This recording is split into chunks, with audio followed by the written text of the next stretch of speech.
Jangan lupa like, comment, and subscribe channel YouTube TVRI Bengkulu dan nyalakan lonceng notifikasinya.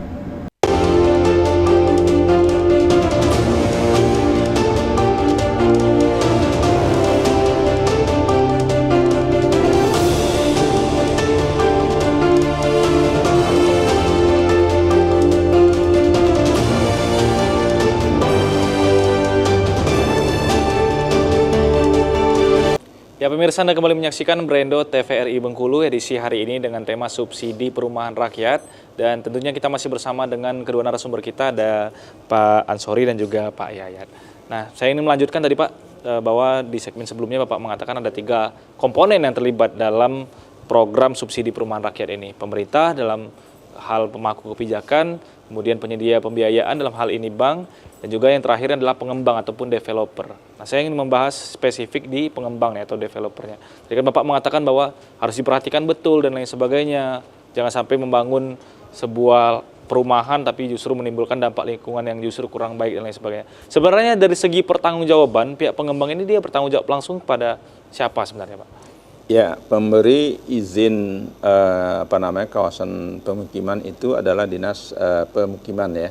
Ya, dinas, salah satu dinas yang ada dinas pemukiman dan pertanahan. Kalau di kota Bengkulu. Tadi provinsi Bengkulu ya.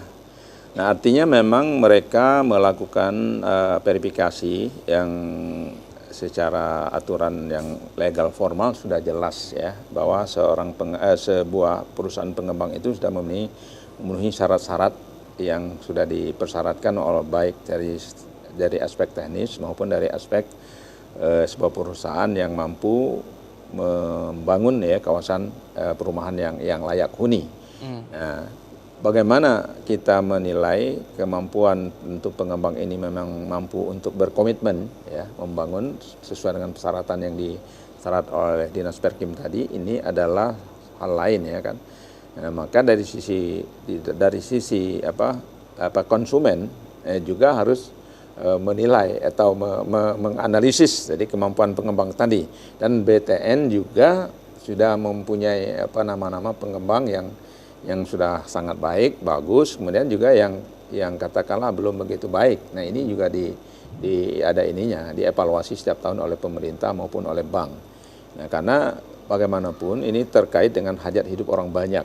Ya, tadi saya katakan dari sisi rumahnya sendiri ya harus memenuhi aspek sehat, higien dan indah kan, nah itu minimal. Kemudian dari aspek lingkungan tadi ruang terbuka hijau harus disiapkan, ya. Kemudian akses jalan, air, listrik, semuanya harus sesuai dengan persyaratan yang sudah. Dan ini tidak bisa main-main lagi karena mereka juga kalau tidak melakukan sesuai dengan persyaratan tentu akan berhadapan dengan aspek-aspek hukum ya yang terkait baik itu dari sisi perdata maupun sisi pidananya. Nah, itu Pak Bung Poso. Nah, kemudian yang lebih penting lagi tentu kan calon customer ataupun pembeli rumah juga dia akan melakukan pilihan-pilihan di daerah kawasan mana, kemudian akan melihat ya. Jadi dari sisi persaingan, pengembang juga melakukan ada persaingan. Jadi mereka kalau membangun asal-asalan juga tidak akan laku. Ya kan banyak kan ada bangun berapa tipe gitu. Kemudian masyarakat nilai, lihat dulu apa yang akan kan kawasan itu kan, fasilitas apa yang akan diberikan kemudahan. Saya ingin menanyakan terkait dengan standarisasi sebetulnya Pak. Karena ini sebuah kebijakan pemerintah, artinya subsidi ini kan menjadi sebuah kebijakan yang memang dari segi perizinan pun tadi Bapak mengatakan bahwa pihak pengembangan atau developer ini sudah mengantongin izin dan lain sebagainya. Idealnya artinya kan ketika ini sebuah kebijakan pemerintah, apa yang diberikan dan didapatkan oleh masyarakat ini harusnya standar, dia sama. Karena ini merupakan kebijakan pemerintah dan izinnya pun ketika dilihat pengembang ini mengantongi izin dan lain sebagainya. Tapi fakta di lapangan kita lihat berbeda-beda yang didapatkan. Artinya pilihan itu tergantung lagi kepada masyarakat. Kalau Bapak melihatnya seperti apa itu Pak? Nah, ini dari sisi pengembang dia kalau ini kan hukum ini kan hukum pasar itu kalau dia membangun sebuah kawasan yang berkualitas, tentu permintaan daripada konsumen akan meningkat. Ya kan keuntungan juga kan. Artinya dengan banyak permintaan dia akan pengembang juga akan mendapatkan keuntungan yang relatif lebih baik. Tetapi kalau tidak ada yang berminat, karena tadi dia asal-asalan misalnya, atau tidak mengakali lah dalam tanda kutip itu ya, persyaratan dipersyaratkan oleh pemerintah dengan standar yang sudah jelas, itu akan rugi sendiri pengembangnya. Oke, berarti keterikatan yang kepada pemerintah hanya sebatas persyaratan administratif. Ya, pemerintah izin, juga atau tidak mengantongi izin. Iya, tiap tahun pemerintah melakukan evaluasi. Ada laporan kinerja yang dilaporkan pengembang, baik melalui organisasinya REI ya, asosiasi ini organisasi daripada developer ini, maupun juga dari pemerintah, ada laporan kinerja yang dilihat dari pengembang-pengembang yang tidak bertanggung jawab dan tidak sesuai dengan yang dilakukan. Nah, itu yang akan menjadi hukum ya. Dan dari calon pembeli juga akan melihat. Ya, kalau tidak ada pembeli berarti mereka dalam tanda kutip gagal dan rugi kan. Oke, artinya dikembalikan lagi kepada calon konsumen nih, harus pandai-pandai dalam melihat pihak pengembang yang membangun dari perumahan itu sendiri. Oke, saya ingin ke Pak Yayat nih. Tadi kan kita sempat bahas sebelumnya bahwa secara demand, permintaan sebenarnya sangat luar biasa, terus meningkat permintaan dari kredit perumahan rakyat ini. Kalau lihat pelaksanaannya nih Mas, kemampuan permintaan yang besar ini berbanding lurus tidak dengan kemampuan untuk membayar per bulannya dan lain sebagainya. Kadang kan ini semangat di awal aja nih Mas biasanya. Iya. Kadang semangat memiliki rumahnya ini, semangat bayar nggak ada nih. Ini kalau fakta di lapangan seperti apa Mas? Baik.